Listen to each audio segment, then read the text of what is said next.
This is Noir Alley, and I am your host, Eddie Muller.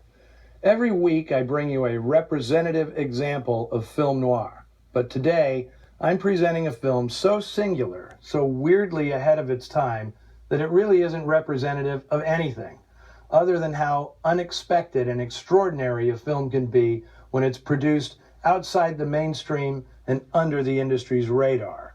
I'm talking about Gun Crazy, a film that barely caused a ripple on its original release in 1950, but is now recognized as one of the most dynamic and subversive movies of its day.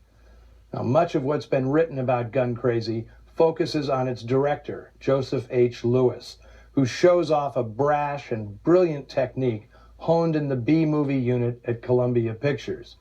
Now, Lewis gave many interviews over the years about this film, and like most directors, he took virtually all the credit for what makes this movie special. But I'm calling BS on you, Joe. Having researched and written a book detailing the complete history of this movie, Gun Crazy, the origin of American outlaw cinema, I can attest that it's the result of an extraordinary collaboration, or perhaps a conflagration of artists, some of whom didn't even know they were working together.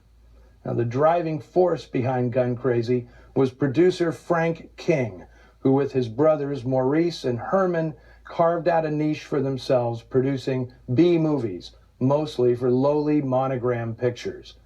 Now, the King brothers inherited their business savvy from their bootlegger father, and in the business they were seen almost as crooks, bottom feeders reviled by rivals who liked to flaunt their thin veneer of refinement and respectability. The Kings were hustlers, and they saw the picture business as a racket like any other. They liked making cheap genre pictures, and they always turned a profit. Well, after The Best Years of Our Lives dominated the Oscars in 1947, Frank King snapped up a short story written by that film's original author, McKinley Kanter. It was called Gun Crazy, and it told the story of a young boy fixated with firearms who became a hardened outlaw. The Kings were looking for a follow-up to their 1945 sleeper hit Dillinger, and to have a big name like Kanter attached, well, all the better. The Kings even announced that Kanter would direct his own script, but after 2 years and 5 drafts, Kanter hadn't produced a script the Kings felt comfortable financing. Kanter's work was brilliant in parts, but unwieldy and often pretentious.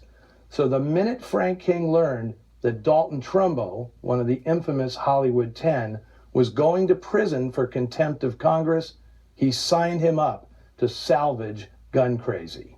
Well, desperate to earn cash for his family before being shipped off to jail, Trumbo took Kanter's rambling draft and streamlined it into a dizzying, almost surreal romantic saga, stuffed with sexual symbolism that taunted the censors in the production code office.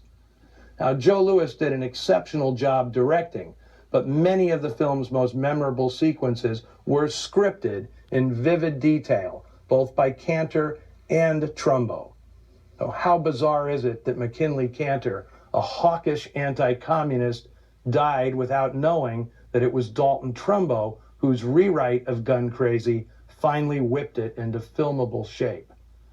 Now, the character of Annie Laurie Starr is described in the script as a little prairie flower, and as late as 3 weeks before the start of shooting, the King's choice for the role was Veronica Lake. By then, however, Lake's drug and alcohol abuse was an open secret in Hollywood, and the Kings couldn't weather the risk. So super agent Charles Feldman suggested petite Irish actress Peggy Cummins, who literally was on her way back to the UK after a few dispiriting years in Hollywood that saw her discovered by Darryl Zanuck and then abandoned by him.